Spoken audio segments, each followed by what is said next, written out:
Muy bien, estamos entonces en este paréntesis del Evangelio de Juan, porque si pasamos a Juan, hermanos, ya para hoy día ya no hay mensaje. Pero queremos seguir observando estos sufrimientos de Cristo, y entonces un libro muy especial para poder ver esto, un evangelio especial, es el Evangelio de Mateo. También pudiéramos verlo a través del Evangelio de Lucas y el Evangelio de Marcos. Ellos dan algunos otros detalles, pero Mateo nos está describiendo, si usted se percata, el juicio de nuestro Señor Jesús a manos de Pilato, de estos líderes religiosos del judaísmo que los llevaron en la presencia de Pilato. Y entonces está describiéndonos el trato, el maltrato, en realidad no solamente el trato, sino el maltrato que recibió de parte incluso de los soldados romanos, estas manos de gentiles abofeteando el rostro de nuestro Dios mientras Él estaba caminando rumbo a la cruz. Y entonces ahora llegamos a la crucifixión misma. Llegamos a ese punto. Pero todavía esta crucifixión todavía es el borde del abismo a donde Cristo va a caer. Quiero que observe esto. No es ya el abismo profundo del sufrimiento de Cristo. Esto todavía que vamos a leer aquí, que se va a exponer, todavía es el borde. Estamos todavía cerca. La próxima semana veremos ese abandono, el abandono de Cristo de parte de su Padre, ahí en la cruz. Eso, hermanos, quebranta, creo, el corazón de cada creyente. Bueno, toda la pasión de Cristo quebranta el corazón del creyente, pero Mateo ya nos ha descrito parte de los sufrimientos a través del juicio, a través de ese maltrato, en fin, entonces, pero Mateo, nota tú, que Mateo nos está contando esto, y Marcos, Lucas, Juan también, pero Mateo especialmente nos está contando, nos está relatando esto, en primer lugar, porque esto verdaderamente sucedió. Mateo 27 todavía no 33 al 44 vamos a leer ahí para que lo tenga anclado, ¿sí? Entonces, ¿por qué Mateo nos está relatando esto? Porque verdaderamente sucedió. Hermanos, en cierta ocasión alguien de mucho tiempo de vida cristiana me hizo una pregunta que me llevó a pensar que seguramente es la pregunta o la confusión de muchas personas que están en el cristianismo de repente hace 20, 30, 40, 50 años. Y la pregunta que me hizo fue, después de hablar de Cristo, de sus sufrimientos, es esta. Me preguntó, ¿pero realmente ocurrió esto? ¿Esto que narra la Biblia realmente ocurrió? ¿Te has preguntado? ¿Has hecho esa pregunta? ¿O es que solamente son relatos que lo creemos por fe? ¿Realmente ocurrió esto? Déjame decirte que Mateo cuando lo describe, lo describe porque verdaderamente sucedió. ¿Pero es suficiente con decir eso? Aquí hay jovencitos que van a ir a la universidad, otros que ya están, algunos que ya han salido. De alguna manera siempre nos vamos a exponer a círculos académicos, a círculos de personas muy cultas, muy académicas, que seguramente, o algún profesor de ahí de la universidad, o algún ateo, tal vez incluso, generalmente cuando encontramos ateos, son ateos de Facebook, ateos sin muchos conocimientos, solamente con rebeldía en el corazón. Difícilmente se encuentra un ateo culto. Los hay, pero difícilmente se encuentra ello. Solamente son repetidores de viejos argumentos absurdos y tontos muchas veces. Pero te encontrarás en algún momento seguramente que alguien refute y te diga, ¿cómo vas a estar creyendo en esas cosas tan absurdas? Si esto no ha ocurrido, ¿cómo sabes tú que ha ocurrido? Así que si a alguien se le ocurre decir estos relatos que vemos aquí, la vida, la muerte, la pasión de Cristo no sucedió, automáticamente, por favor, clave, por favor, esto es clave. Automáticamente tienes que darte cuenta que esta persona no es para denigrarlo, pero ya te das cuenta que no tiene un conocimiento cultural suficiente. Está hablando desde su ignorancia y tienes que tener paciencia.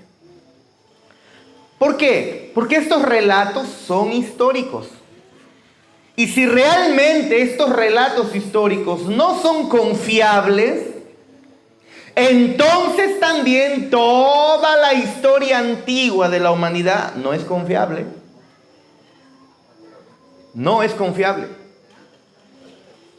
¿Quién fue Tito Jaime Fernández?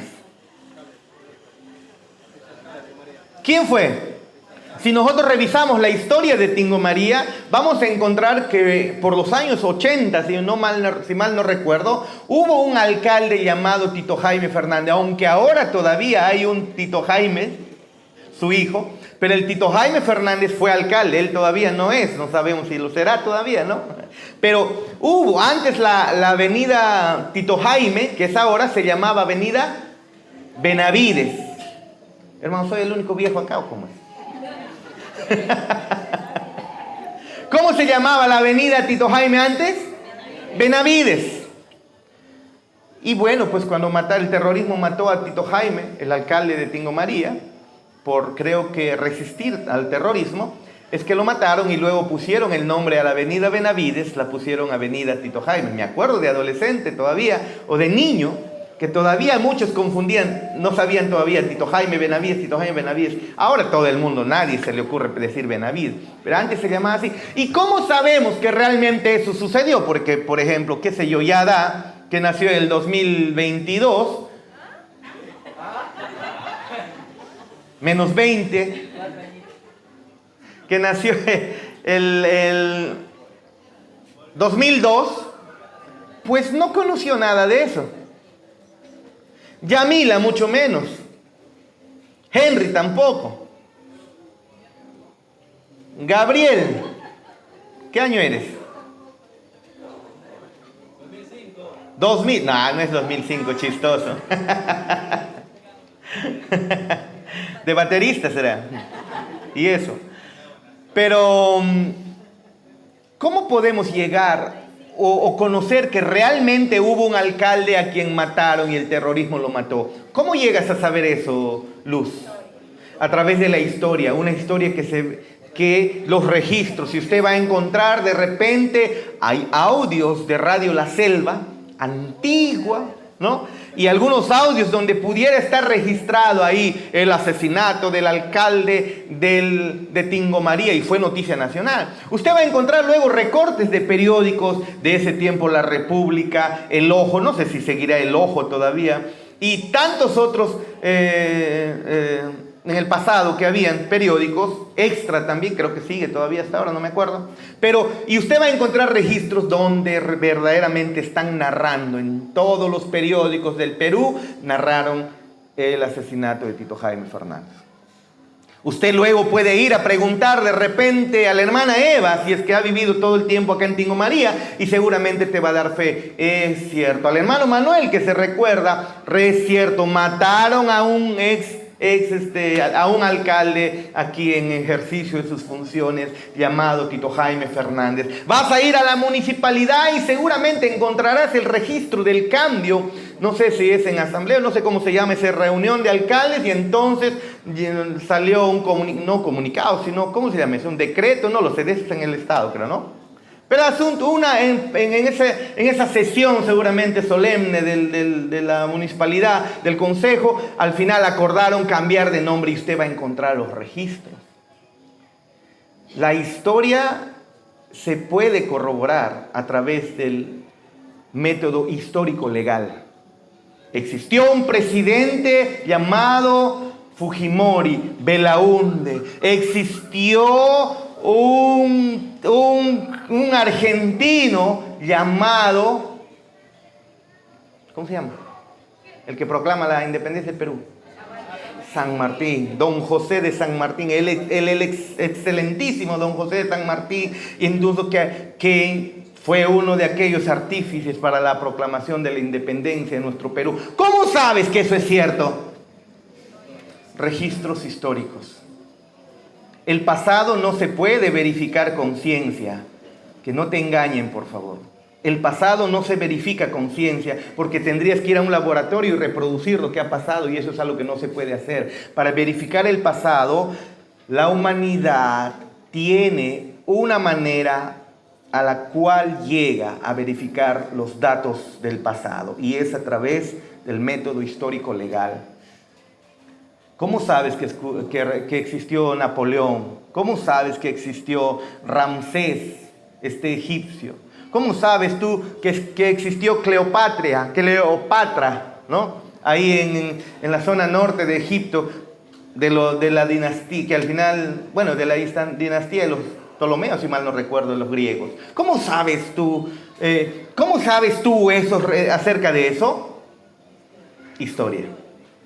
Y déjame decirte que de todos estos personajes que he mencionado, la academia, los eruditos, los estudiosos no niegan la existencia ni los datos que tenemos de ellos. Pero hay un personaje que ha sido mucho más estudiado que todos estos. Y los historiadores han revisado las evidencias históricas y han encontrado que Jesús no es un personaje ficticio, no es un personaje inventado, no forma parte de la imaginación de los hombres.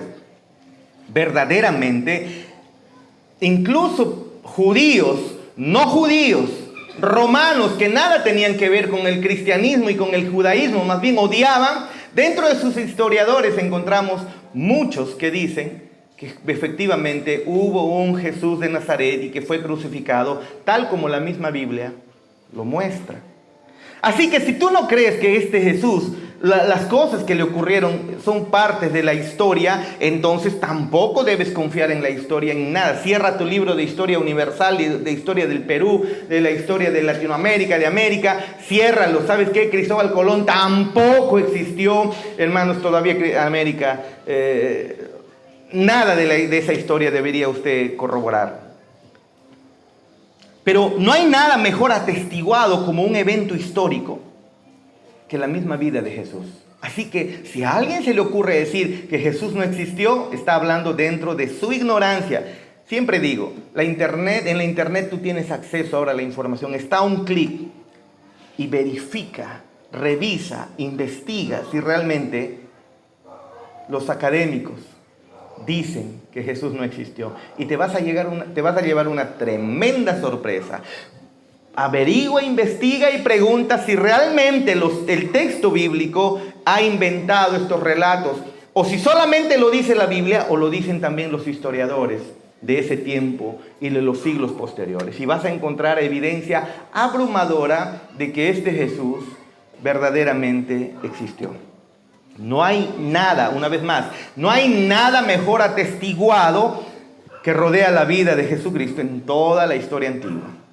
Así que les guste o no, crean o no, en realidad la vida de Cristo tiene más sustento histórico que cualquier otro personaje. Lo segundo, eso es algo que también revisan aquellos académicos, incluso en medicina forense, creo, los investigadores forenses.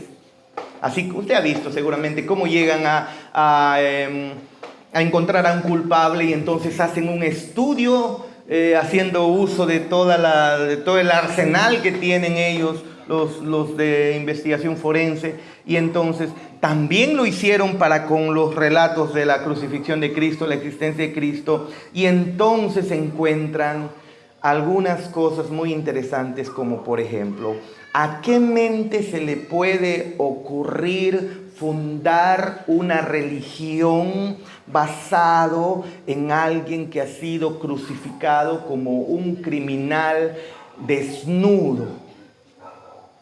Cuando eso, en el contexto en el que se está viviendo, era algo completamente vergonzoso.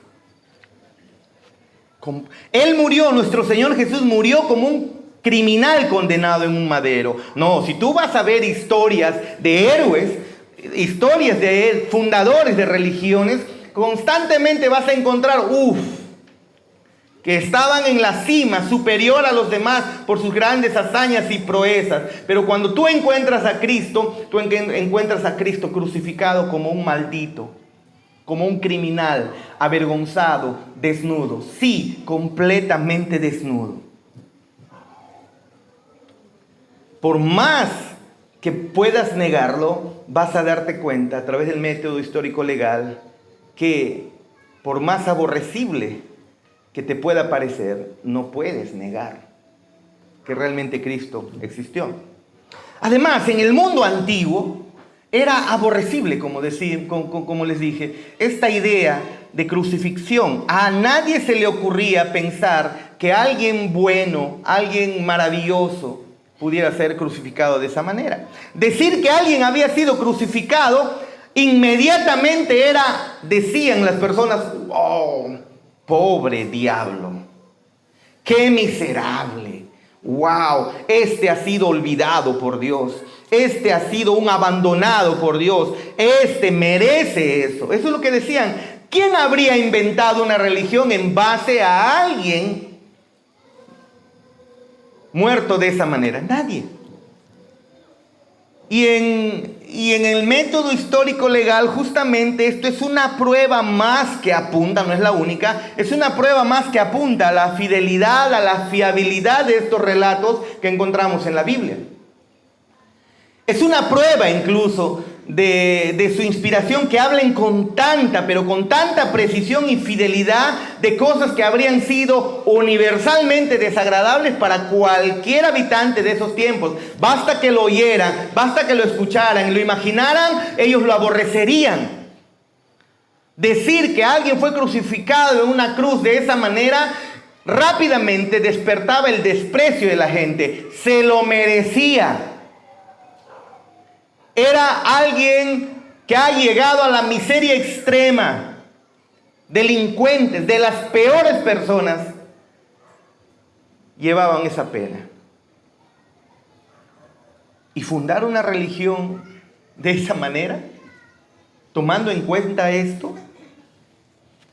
Pero Mateo nos cuenta estas cosas, ¿por qué? Porque verdaderamente sucedieron. Porque si no hubiera sucedido, a nadie se le ocurre poner a tu Salvador ahí en una cruz, denigrado de esa manera. Pero también Mateo nos cuenta esto porque en ese propio relato que tiene Mateo acerca de la vida de Cristo, Cristo les había estado diciendo a sus discípulos que estas cosas iban a suceder. Anteriormente ya lo había dicho. Y Mateo nos explica que estas cosas no tomaron a Cristo por sorpresa. No, para nada. Cristo les había dicho a sus discípulos exactamente que estas cosas iban a ocurrir mientras iban a Jerusalén. Que Él iba a ser entregado a los gentiles, que Él iba a sufrir mucho, luego que iba a ser crucificado, luego que iba a morir. Jesús ya lo había anunciado, lo había dicho. Le había dicho estas cosas a sus discípulos. Y Mateo ahora es fiel para relatarla y luego para relatar el cumplimiento de todo esto. Y a pesar que para Mateo, obviamente como discípulo cercano por uno de sus 12, es difícil para él relatar todas estas cosas, pero debes recordar esto: Mateo es judío. Y cuando Mateo es escrito, cuando Mateo escribe su evangelio, Mateo está escribiendo para una audiencia de cristianos judíos. Es decir, judíos que se habían convertido al cristianismo, y Mateo les quiere animar a afirmar su fe en el cristianismo, su fe en Cristo. Y no solamente eso, quiere que más judíos crean en Cristo, se conviertan a Cristo, al cristianismo. Es decir, él quiere evangelizar con esto, pero qué manera más, humanamente hablando, en el contexto en el que se encuentra, qué manera más absurda de evangelizar. Llevar un mensaje que sería aborrecido por todos. Nunca se te ocurre pensar que el héroe, tu paladín, tu héroe, pues, sea y termine de esa manera. Para Mateo es difícil, pero él está pensando en evangelizar. Evangelizar con estas cosas difícil para ambos públicos. Así seas judío cristiano o así seas solamente judío, esto sería aborrecible. Nadie quería oír ni siquiera que puedan mencionar y pensar en un Salvador crucificado. Escuchen, al Creador del universo crucificado y desnudo. ¿A quién se le ocurre hacer eso? Eso apunta a la veracidad de esto. No es el único argumento, hay muchos más y en los discipulados hemos visto muchos más. Pero vean ustedes, esta audiencia va a recibir el mensaje. Mateo está buscando que se arrepientan muchos, que afirmen más su fe otros, y entonces hablarles de un Salvador crucificado, de un Dios crucificado de la manera en cómo fue, es horroroso. Así como en el mundo moderno pensar que el Dios del universo está sangrando en una cruz les parece absurdo, los romanos pensaban de un Salvador crucificado de la misma manera como piensa mi tío Jaime, ¿se acuerdan? Yo tengo un tío que es ateo y él no tiene problemas, por eso lo menciono, él es feliz de ser ateo. ¿Cuántas veces ha entrado a las transmisiones de la iglesia en pandemia? No, en media de prédica ya, a escribir en contra del cristianismo, y al final nos pareció gracioso y la iglesia incluso lo recibió, le decían el tío Jaime todavía. Seguramente en algún momento podría ver esto, él no tiene ningún problema. De la misma manera como ese tío Jaime piensa del cristianismo, que es absurdo, tonto, apestoso, así lo considera él. De la misma manera lo pensaban en el mundo romano antiguo y en el mundo judío. Pensar en un Salvador crucificado, pensaban que eso era de perdedores, así como efectivamente mi tío Jaime piensa. Eso es para perdedores. ¿A quién se le ocurre ir al mundo romano con una proclamación del enviado de Dios, del Hijo de Dios crucificado? Y sin embargo, Mateo lo relata. ¿Saben por qué? Porque efectivamente sucedió.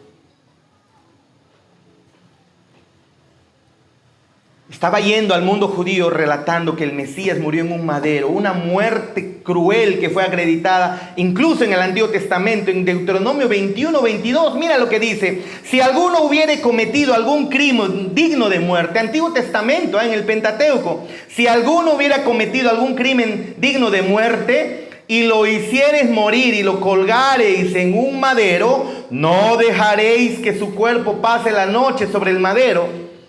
Sin falta lo enterrarás el mismo día, porque maldito por Dios es el colgado en un madero. Y no contaminarás tu tierra que Jehová tu Dios te da por heredad. ¿Qué es lo que está diciendo el Antiguo Testamento de la boca de Moisés, de la mano de Moisés? ¿Y qué es lo que Dios está ordenando? Está diciendo: aquel que es crucificado, colgado en un madero, es maldito por Dios. Es que Dios lo aborrece. Y fundar una religión, cuando ya está escrito eso, en alguien colgado en un madero, ¿no te parece absurdo y tonto? ¿A quién se le ocurre? A no ser que esto verdaderamente haya ocurrido. Y Mateo lo registra justamente porque Jesús lo había predicho. Y luego sucedió. Y porque era parte del plan de Dios. Así que Mateo hasta ahora nos ha dejado bien claro una y otra vez que esto no es un accidente lo que le está ocurriendo a Cristo. Que no tomó a Jesús estos sufrimientos por sorpresa.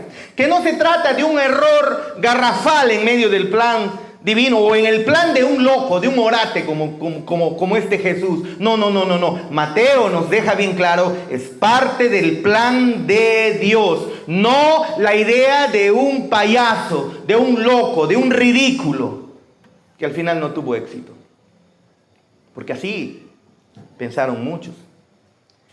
Y además Mateo sigue mostrándonos que el plan de Dios es eso, mostrar que en el Antiguo Testamento estaba profetizado a través de los salmos, de los salmistas, a través de los profetas, que efectivamente iba a sucederle así al enviado de Dios, al Mesías de Israel.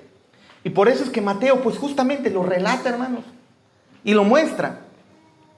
Y entonces cuando llegamos a este punto, no podemos dejar de ver ese abuso físico que Mateo ya nos lo ha estado relatando.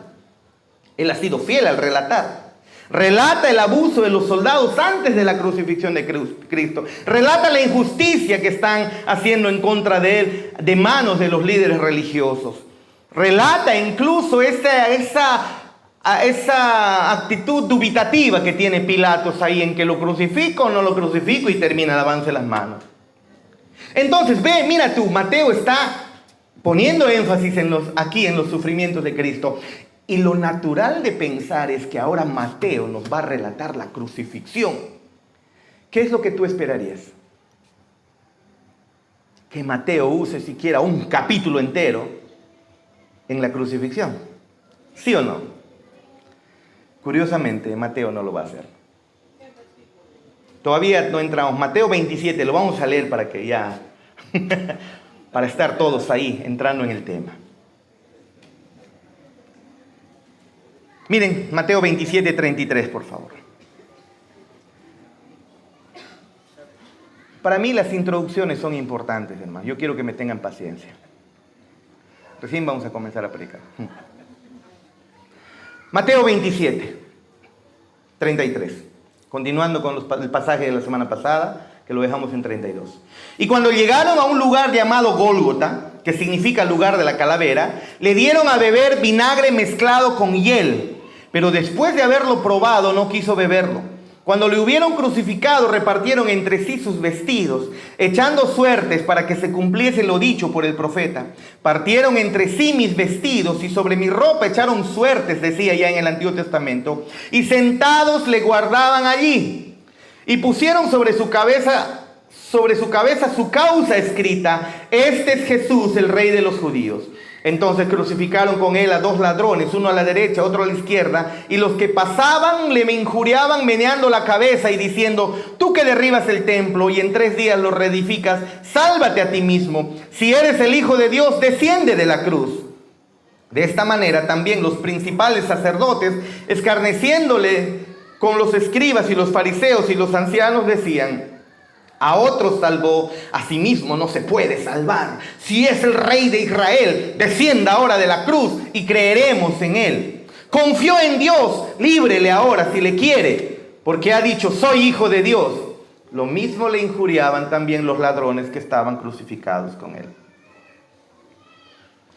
Miren, Mateo, para iluminar la muerte de Cristo y explicar su significado, Mateo es muy fiel en relatar esos detalles. Pero en este pasaje, después de haber esperado, yo sé que te ha tenido así, Mateo nos va a mostrar la crucifixión, y te tiene así como cuando estás ansioso, ¿no? No miren a yo. Así estás ahí con... Ahora, ¿qué va a decir Mateo? ¿Cómo nos va a mostrar? ¿Qué es lo que quiere decir? ¿Cómo nos va a describir la crucifixión? Tanto lo estamos esperando, y Mateo se refiere a la crucifixión después de habernos dado tantos detalles antes de la crucifixión. Es interesante que Mateo se abstenga de revelar muchos de estos detalles y solamente describe la crucifixión en 4 palabras. Versículo 35. Cuando le hubieron crucificado, listo, suficiente. ¿Y ahora qué dice? Repartieron entre sí sus vestidos, echando suertes para que se cumpliese lo dicho por el profeta. Partieron entre sí mis vestidos y sobre mi ropa echaron suertes. 4 palabras. El primero, un adverbio relativo. El segundo, lee. O sea, ¿cuándo es el adverbio relativo? Lee, un pronombre personal. Hubieron, un verbo auxiliar, y crucificado, un participio pasado del verbo crucificar. 4 palabras, y luego Mateo avanza y continúa. Nos deja. Oye, ¿qué te pasó, Mateo? Y rápidamente desvía su atención hacia los soldados romanos. ¿Te das cuenta? Oye, Mateo, ¿tú estás loco? ¿Qué te pasa en la cabeza? Podríamos pensar que Mateo no puede mirar a Cristo en la cruz, a su Señor crucificado. Estoy especulando. Y le duele tanto. Pero también creo que esto es más convincente, que Mateo tiene el propósito de pasar por alto estos detalles de manera rápida, de Cristo siendo clavado en ese madero, Cristo llevando ese dolor para mostrarnos algo, cosas mucho más importantes. Es como si Él estuviera diciendo, déjenme contarles sobre mi Salvador crucificado. Y seguramente la población judía a quien Él está escribiendo diría, ¡hey! ¿Cómo me vas a contar de un Salvador crucificado? ¿No has leído Deuteronomio 21 que dice, maldito aquel que es colgado en un madero? ¿Cómo es posible que el Salvador, el Hijo de Dios, termine crucificado en un madero? Eso es ser aborrecido por Dios. Y entonces Mateo nos dice, un momento, déjenme explicarles qué significa esto.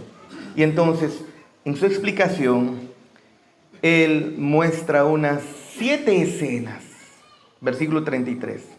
Y cuando llegaron a un lugar llamado Gólgota, que significa lugar de la calavera, le dieron a beber vinagre mezclado con hiel, pero después de haberlo probado, él no quiso beberlo.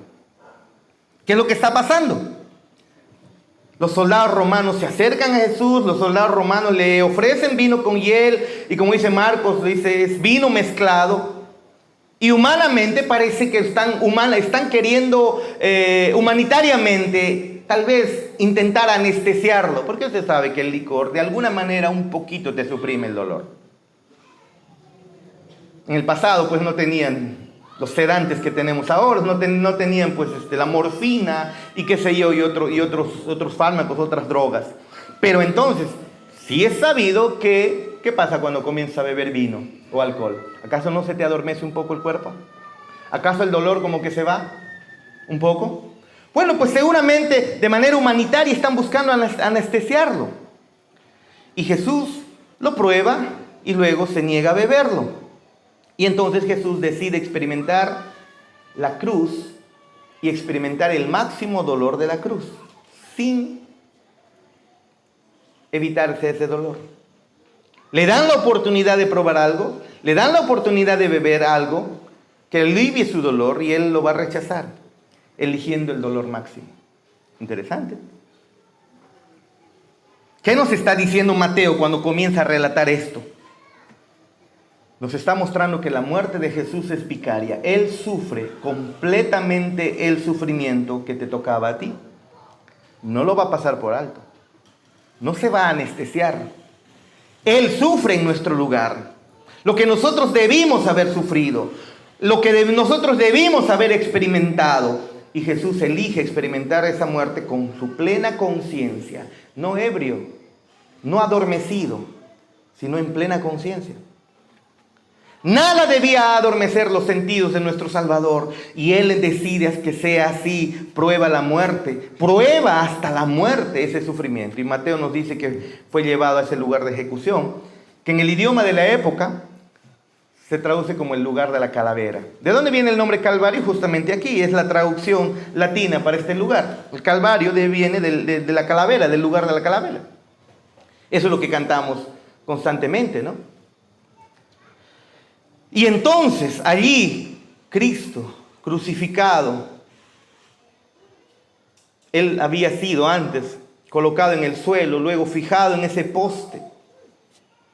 Clavaron sus muñecas, no fueron las manos.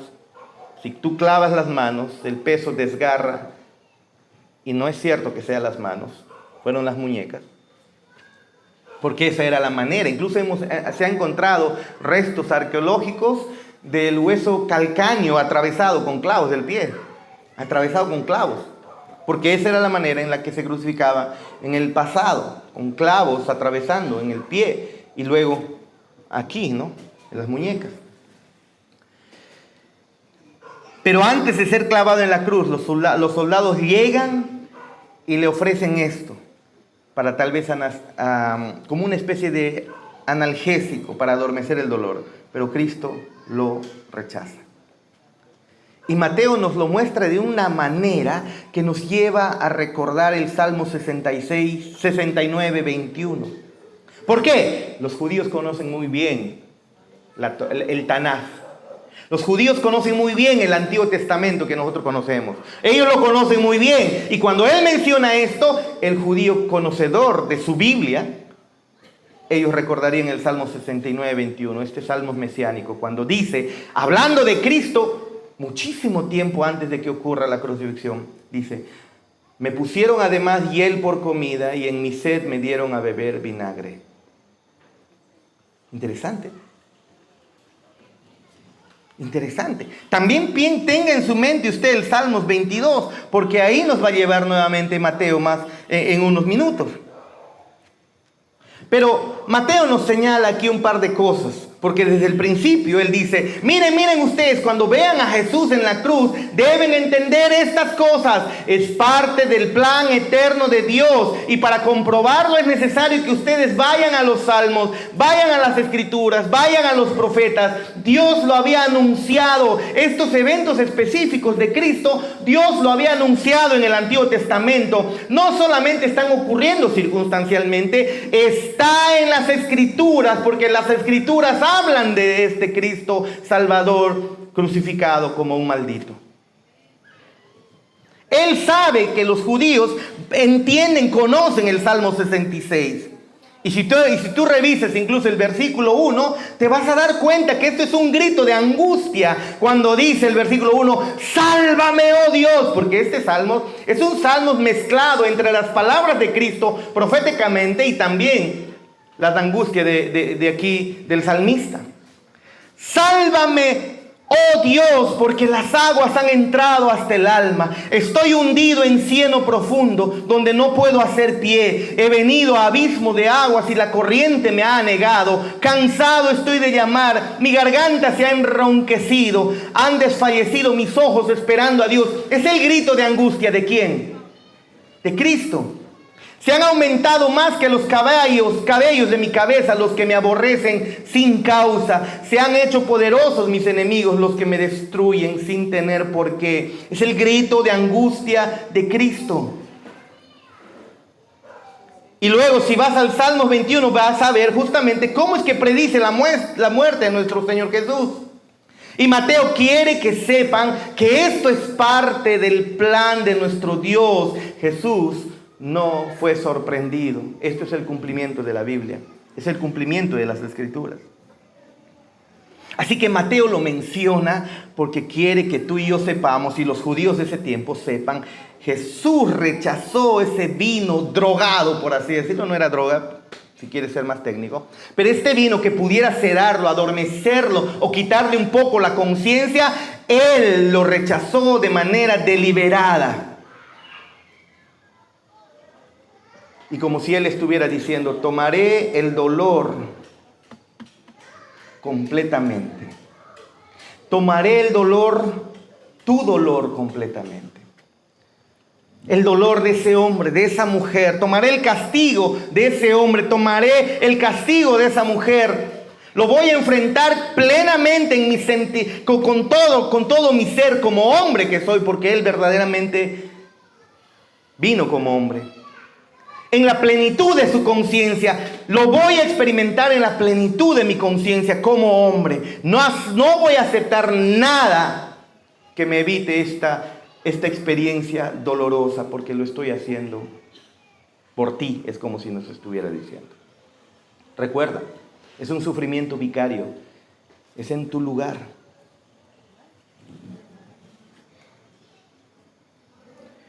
Él decidió beber completamente la copa de la ira de Dios. Y eso lo veremos incluso la próxima semana. Con plena conciencia, Él decide rechazar la oferta de cubrir el dolor ahí en la cruz. No lo hace. Por ti, si te arrepentiste, es por ti. Versículos 35 y 36. Cuando le hubieron crucificado, repartieron entre sí sus vestidos, echando suertes para que se cumpliese lo dicho por el profeta.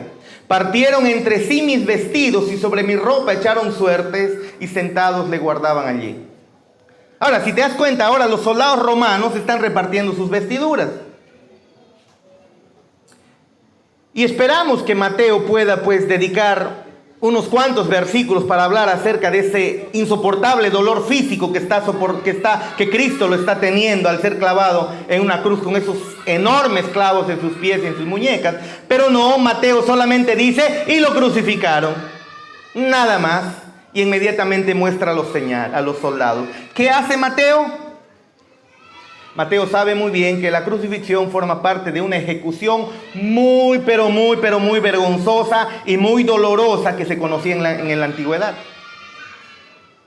Sabe muy bien que a los crucificados se les desnudaba, algo que era ofensivo y vergonzoso para un judío. ¿Acaso no es ofensivo ver a alguien andando desnudo en la calle? Eso es ahora, con toda la internet y con todas las series donde realmente pues desnudos aparecen como si nada. Aún así sigue siendo ofensivo. Pero para ese tiempo, ver el cuerpo de una persona no era algo común. Es más, ni siquiera podían verse a veces, en algunos contextos, el esposo y la esposa. Además, no había luz.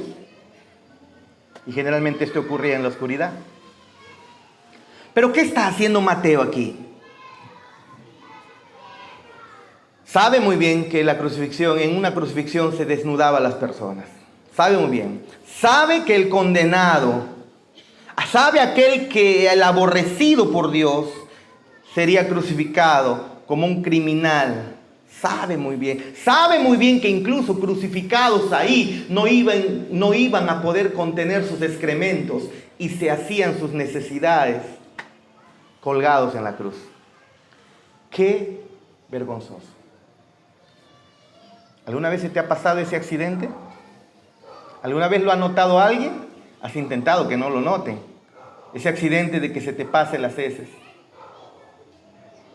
Es vergonzoso. No lo quieres ni pensar. El eterno Hijo de Dios estaba crucificado de tal manera que era posible que hasta eso podía suceder. Un comentarista dice, Don Carson dice, han transcurrido 2000 años desde que Jesús murió en una cruz y creyentes piadosos de todo el mundo han domesticado sin darse cuenta lo que una vez fue universalmente reconocido como un instrumento de tortura salvaje y vergonzoso. Hoy llevamos cruces de oro alrededor del cuello y en los ojales. En aretes llevan cruces. Collares llevan cruces. Tenemos cruces en las fachadas de nuestros santuarios. Imprimimos cruces en relieve en nuestras Biblias e himnarios. Y nadie se escandaliza. Pero todas las fuentes antiguas dan testimonio de cómo la cruz era universalmente repelida. Era aborrecida. Pensar en cruz era... No todos volteaban la mirada al pensar en una cruz. Las personas crucificadas a veces tardaban días en morir. Estiradas sobre un marco de madera, tiraban con los brazos y empujaban con las piernas para mantener sus cavidades torácicas lo suficientemente abiertas como para respirar, porque era difícil la respiración. Y entonces se producían espasmos musculares insoportables, se desplomaban y dejaban que sus ataduras o los clavos soportaran el peso, hasta que la necesidad de oxígeno reiniciaba ese ciclo abominable. Las víctimas morían de insuficiencia cardíaca, agotamiento y shock, y si había alguna necesidad, pues lo tenían que hacer ahí. Miccionar, hacer la popó, lo tenían que hacer ahí. Y para acelerar la muerte, los soldados romanos solos les rompían las piernas. Y eso impedía que ellos se incorporen y puedan respirar. La tortura era increíble. Mateo sabe que con tan solo mencionarlo, los lectores van a hacer, no me hables de cruz. No, ni siquiera quiero pensarlo. Pero Mateo quiere que entendamos que lo más grande que Cristo experimenta va mucho más allá de ese dolor, de esa tortura física. ¿Y en qué nos enfoca?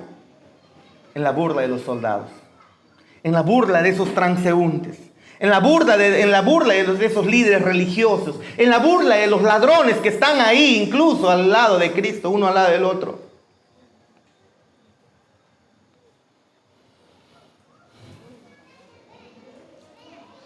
En la ley romana estaba establecido que los soldados romanos podían tomar la ropa de aquel que iba a morir. ¿Ya para qué? Si no lo va a necesitar. En estos tiempos, cuando llevamos en ataúdes, les ponen su reloj, su oro, su, qué sé yo, hasta pelota he visto que meten. Le gustaba el fútbol y le ponen su pelota adentro. En el pasado, cuando eran colgados como criminales, no iban a tener una sepultura digna. Entonces, ¿para qué iban a llevar ropa? Y entonces los soldados podían quedarse con sus botas, con su ropa, con su vestidura. Y si era buena vestidura, pues se lo quedaban. Y eso es lo que estaba ocurriendo ahí, no lo iban a usar más. No ibas a regresar vivo una vez que te pongan en una cruz. Y entonces, aquí estos soldados se reparten el botín, por así decirlo. Y Mateo lo registra. Y enfoca nuestra atención en esos momentos, y no tanto en el sufrimiento de Cristo, sino en la burla de los romanos, porque quiere que entiendas y que veamos algo. Es el cumplimiento de lo que ha sido profetizado siglos atrás. Salmos 22, 18. Salmos 22, 18. Nos va a reventar la cabeza con esto, Mateo, porque nos lleva a recordar esto. Salmos 22, 18. Esto fue profetizado siglos y siglos antes de que ocurra. Y dice, repartieron entre sí mis vestidos y sobre mi ropa echaron suertes. ¿Qué está diciendo Mateo? Lo que está diciendo, se preguntan por qué yo puedo proclamar a un Mesías que está crucificado en un madero, viviendo el sufrimiento y la burla y el desprecio y la vergüenza. ¿Saben por qué vengo a proclamarles de este Mesías crucificado? ¿Saben por qué? Porque está profetizado en las Escrituras, y eso es evidencia de que él verdaderamente es hijo de Dios, está diciendo Mateo a los judíos. Si creen las Escrituras están hablando de él, nos está diciendo aquí Mateo. 1000 años antes de ser colgado en un madero, David sabía, o David nos estaba mostrando ya que esto iba a ocurrir.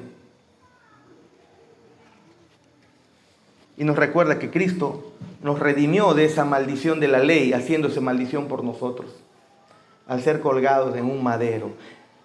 Y eso nos recuerda incluso Pablo en Gálatas 3:13, que Él fue un maldito por nosotros. Él fue maldito por nosotros. Soportó la vergüenza de la crucifixión por nosotros. Y Mateo quiere centrarse en esa vergüenza que Cristo está soportando.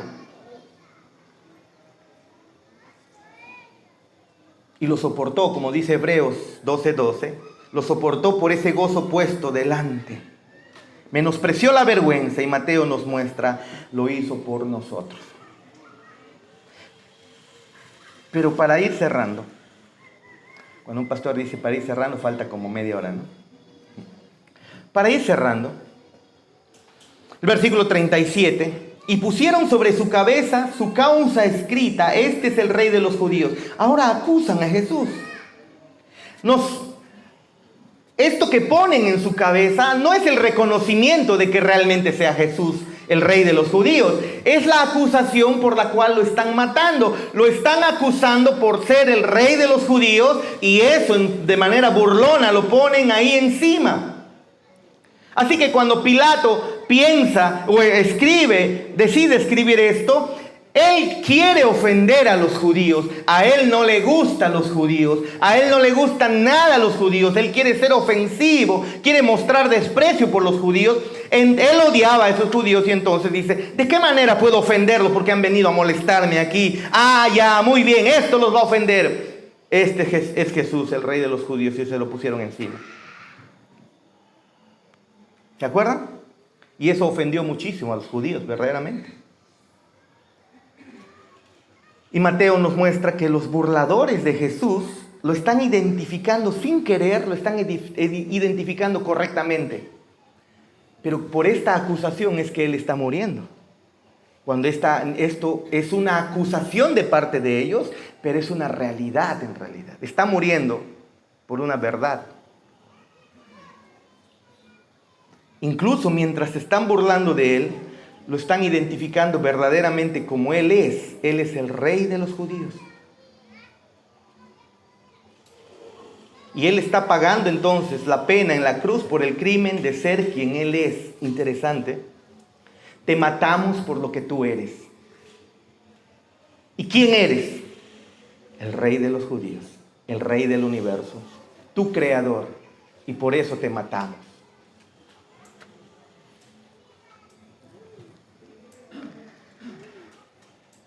Increíble, ¿no? ¿Y qué está haciendo entonces Mateo? Nos está señalando que en medio de ese tormentoso derramamiento de sangre, los hombres ven a un criminal condenado, colgado entre dos criminales. Pero Mateo, los ángeles del cielo y Dios mismo ve al Rey de Israel ahí. Y Mateo quiere que lo veas. Es el Salvador, es el Mesías. Es la imagen perfecta, la imagen visible del Dios invisible, la imagen misma de la sustancia de Dios condenado ahí en vergüenza. Y estos soldados pecadores lo identificaron incluso sin darse cuenta. Y luego ahora, en el versículo 38, Jesús es humillado ahora al lado de estos criminales. Estos criminales también se van a burlar ahí. Estos revolucionarios, estos malvados, estos delincuentes, ellos merecían estar ahí. Cristo no. Qué vergüenza morir en compañía de criminales. Es lo que Mateo nos está mostrando. Jesús muere en esa compañía.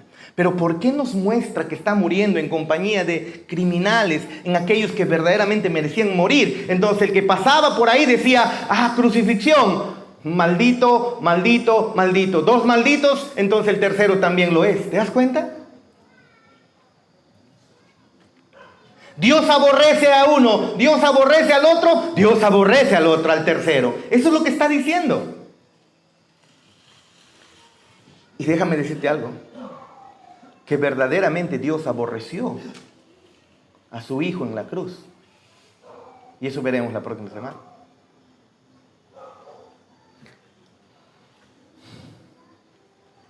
Pero Mateo quiere que veamos esto. Colgado entre dos pecadores. ¡Qué vergüenza morir en compañía de criminales! Es lo que Mateo nos está diciendo. Otra vez, retrocediendo al principio. Escúchame. ¿Tú crees que alguien cuerdo se inventaría una religión con estos datos? Piensa en el contexto. Esto es lo último que a ti se te ocurriría inventar si realmente quieres comenzar una religión que transforme el mundo.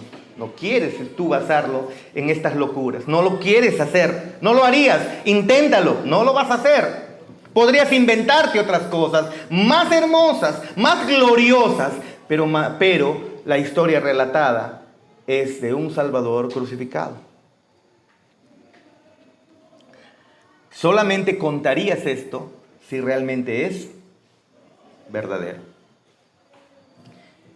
Y Mateo una vez más nos lleva al cumplimiento de las Escrituras. Salmos 22, o Salmo Isaías 53. Por tanto, dice el Isaías 53, 12. Por tanto, yo le daré parte con los grandes y con los fuertes repartirá despojos, por cuando derramó su vida hasta la muerte y fue contado con los pecadores, habiendo llevado el pecado de muchos y orado por los transgresores. Contado con los pecadores, un pecador maldito, otro pecador maldito, al tercero pecador maldito. ¿Te das cuenta? Contado entre malditos. Isaías unos 600 a 700 años antes ya nos había contado que el Hijo de Dios sería crucificado y moriría contado entre malditos. No es casualidad, te dice Mateo, es el plan de Dios. Y puedo comprobarlo, nos dice Mateo, y nos lleva al Antiguo Testamento. ¿Y por qué sucede esto? Lo hace por nosotros. Es el plan de Dios, es conforme a las Escrituras. Él está sufriendo una muerte vicaria por nosotros. El Hijo de Dios verdaderamente fue crucificado. Está cumpliendo el Antiguo Testamento. Cargó con la maldición, cargó con tu vergüenza, cargó con mi vergüenza. Y por eso fue contado entre los malditos y transgresores. Y el versículo 39, y los que se pasaban le injuriaban meneando la cabeza y diciendo: tú que derribas el templo y en 3 días lo reedificas, sálvate a ti mismo. Si eres hijo de Dios, desciende de la cruz. Los transeúntes que pasan por ahí están burlándose. Los líderes judíos se están burlando. Los criminales se están burlando. Increíble. Si es hijo de Dios, que descienda. Es lo mismo que Satanás le dijo en la tentación en Mateo 4, ¿se acuerdan? Si eres hijo de Dios, pues líbrate, le dijo Satanás a Cristo. Y aquí hay personas que están haciendo casi lo mismo. Y este abuso es cruel. Y el Salmos 22, versículo 7, nos ayuda a ver esto. Es un Salmos mesiánico, dice: todos los que me ven me escarnecen. Estiran la boca, menean la cabeza diciendo: se encomendó a Jehová, líbrele él, sálvele, puesto que en él se complacía. Y una vez más Mateo nos lleva: esto ya fue anunciado en el Antiguo Testamento y aquí lo único que está ocurriendo es el cumplimiento. Estas personas, incluso que se están burlando, están cumpliendo lo que en el Antiguo Testamento estaba escrito. ¿Se dan cuenta? Y luego los líderes también se burlan de Jesús. Versículo 41. De esta manera también los principales sacerdotes, escarneciéndole con los escribas y los fariseos y los ancianos, decían: a otros salvó, a sí mismo no se puede salvar. Si es el rey de Israel, descienda ahora de la cruz y creeremos en él. Confío en Dios, líbrele ahora si le quiere, porque ha dicho: soy hijo de Dios. Y otra vez el versículo 8 del Salmos 22. Casi 1000 años atrás.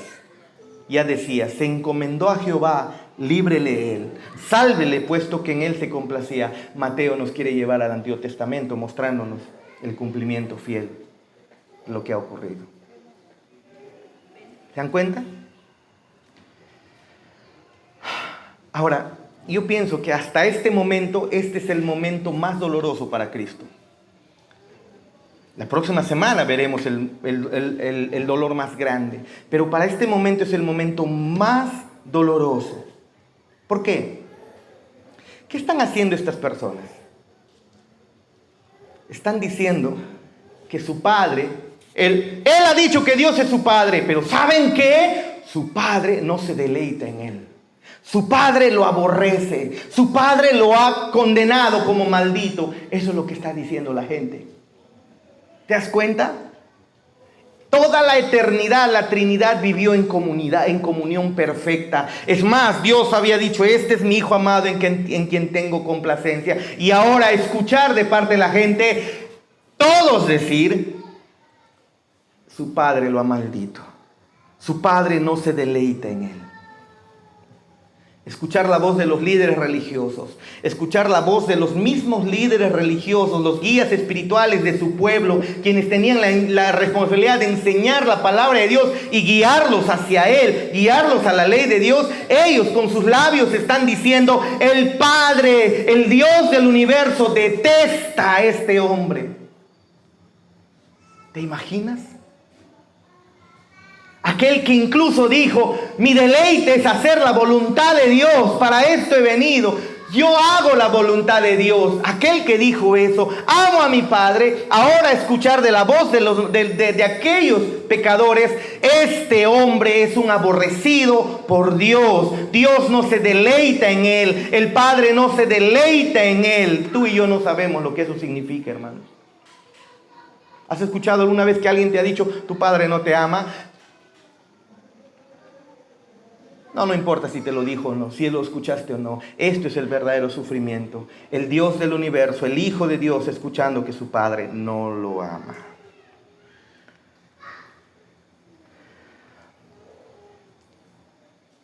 Pero está cumpliendo las Escrituras, dice aquí. Y por último, Jesús es burlado aquí, versículo 44. Lo mismo le injuriaban también los ladrones que estaban crucificados en él. Estos merecían morir, hermanos. El del medio no. Estos también le injuriaron. Lucas nos dice que al inicio estos dos también se burlaban de Cristo, pero algo maravilloso pasó en el trayecto.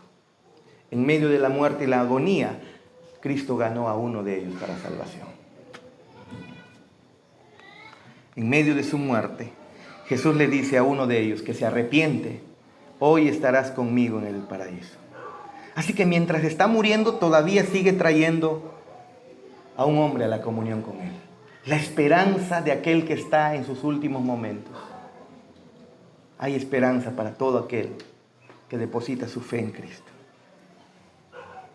Todos necesitamos un Salvador, no pienses que tú no. Todos necesitamos el perdón de Dios, no pienses que tú no. Los líderes religiosos lo necesitan, los romanos ahí lo necesitaban, los transeúntes lo necesitaban, los ladrones los necesitaban.